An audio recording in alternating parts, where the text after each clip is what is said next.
pretty convincing. It looks pretty nice. If we look closely, we can take a look at some of the hardware features. So we have an 8 megapixel autofocusing camera along with an LED flash.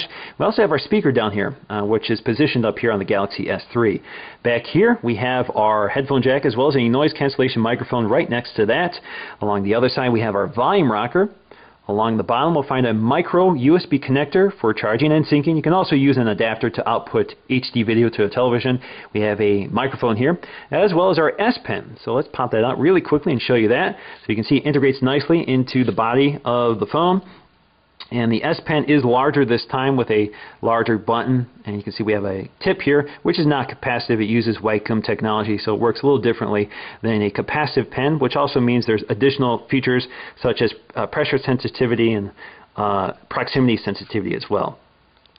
Also up here we have our power on button, our sleep wake button, as well as a thumbnail tab here for popping off the back panel. Now up front we have a 1.9 megapixel front facing camera, as well as an ambient light sensor and proximity sensor, as well as our earpiece, and we also have an LED indicator kind of hidden behind the bezel there, which lets you know if you have notifications. Now, along the bottom we have our physical home button, as well as 2 backlit capacitive controls for Android, which are invisible until lit. Alright, so I've dimmed the lights. Now let's go ahead and boot this up and set it up for the first time. So I'm just going to hold that power button and let it go.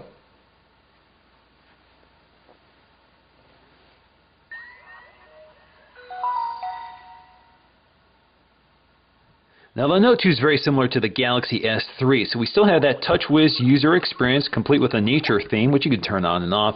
You can turn off those water effects if you want as well. On the lock screen you can launch a variety of apps, which you can change under settings. You can see they actually give us 5 here instead of just 4 like you get on the GS3, and you see those badges you get for text messages.